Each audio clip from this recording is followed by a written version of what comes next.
Hey, what's up guys, I'm Joseph Ryan Batty, your tech warrior from Limang Siglo. Today we're going to talk about maximizing the use of relatively cheap prime lens. But first things first, what's a prime lens? Prime lens is a lens that has a fixed focal length, but just do take note that this prime lens doesn't have a zoom and mostly have a maximum aperture of 2.8, 1.8 that allows you to have this blur background and is ideally used on portraits. And if you do wanted to really get the blur background, then having a prime lens in your kit is always a good thing to have. And the only thing that you mostly have in this lens is the adjustment of focus, which is actually the key on this prime lens, because if you do wanted to get this blur background, you just need to put all the focus on the subject, and that allows you to separate your subject from the background. Some prime lens does have aperture ring, wherein you can manually adjust the aperture of the lens itself instead on the camera body. For this episode, we will mainly focus on the Canon 50mm and the much cheaper version of it, which is the Yongnuo 50mm. And these two lenses are quite just the same. Here is a sample of a photo that was captured using Yongnuo 50mm versus a Canon 50mm. As you can see, you can't really distinguish which is which from these two lenses. These two are relatively just the same on almost every aspect. So far, the only differences of these two lenses are on the autofocus and the sharpness. The Canon 50mm does have a great autofocus, and its focusing is quite much silent than the Yongnuo, because Yongnuo does create a lot of noises when it is focusing. So a talking head like this or an interview, just be careful to not rely on the camera external mic if you're using a Yongnuo 50mm, especially if you're on a autofocus, because it will create a lot of noise when it's focusing. So of course, you do wanted to get a microphone, and you can check my previous episode about microphones. Check in here. Can click it here. Overall, of course, if you are on a tight budget, we'll choose the Yongnuo 50mm over a Canon 50mm.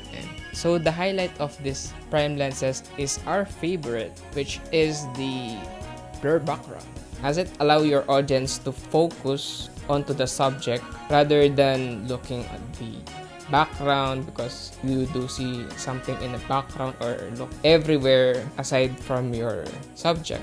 Unlike if you do blur background and the focus is all in your subject, then it will direct all the attention to your subject rather than the background.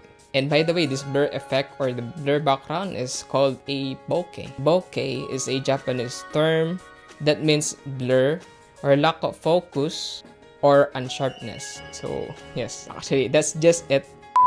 Bokeh is more of artistic, stylish approach wherein the appearance of light is out of focus, creating this circle shape in the background. There is also actually another term for this, which is the shallow depth of field. Shallow depth of field is when you have a lower aperture. Lower ba? Lower aperture, higher aperture. When you have at least 2.8 or 1.8, these are quite the standard. But of course, if you do wanted more blur in your background, then the lower it is, the higher it is. Aperture is denoted by the value of the f in the lens, and for our case, it is a 1.8. By the way, both Canon 50mm and Yongnuo 50mm has a maximum aperture which is 1.8. So the value of f-stop is actually the ratio of the focal length, and is basically depends on the opening of the blades of your lens.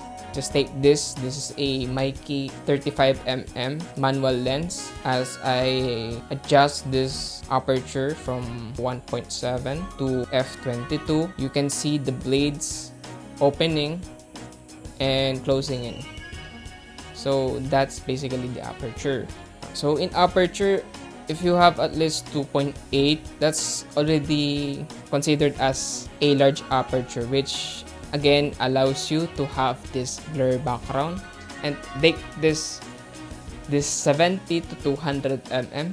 This is not a prime lens, by the way, but does have a maximum aperture of 2.8 that allows you to get this blur background at a great distance towards your subject, because this is a telephoto zoom lens, but let's not really focus on that, and because this is a prime lens. So let's go back to the prime lenses. By the way, the camera that we use is Canon 80D. The lens of this angle is a Canon 50mm, and then this one is Canon M50 with a kit lens, which is a wide zoom lens. But as you can see, there isn't that much blur in the background because the aperture that I am using right now is 5.6, and compared to this one, it's a 1.8, but it doesn't have that much blurriness in the background because of my distance towards the background. I'm just quietly near my background, so it won't have much blurriness, but does have a great focusing towards me. So do put in mind when using maximum aperture of 2.8 or 1.8 will allows you to have much brighter footage or photo. So here you will be needing to adjust the other settings as mentioned on the previous episode, which is again in this one. See it here, suggested video. If you don't have the likes of ND filter, which is just like a shades of your lens, allows you to have this 1.8 or 2.8 without bumping your shutter speed like on the 1 out of 1000 or higher.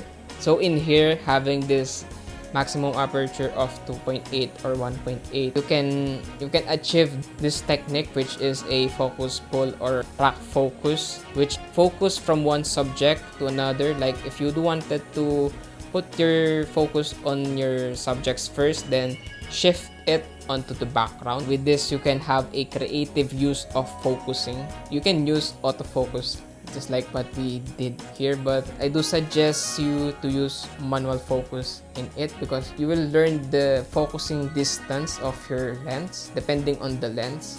On this Canon 80D and actually on this Canon M50, these two have a touchscreen LCD, and if you're going on the autofocus, just one tap, then the focus will go from your subject to your background. And do take note, achieving this blurry background doesn't really need to be expensive. I mean, on the equipment side, you don't really actually need expensive lens like this, the Canon 50mm. There's an alternative prime lens, a 50mm lens, which is the Yongnuo 50mm. This is much cheaper than the original Canon 50mm. By the way, that lens, the Yongnuo 50mm, is just it's quietly a replicate, or let's say inspired Canon 50mm.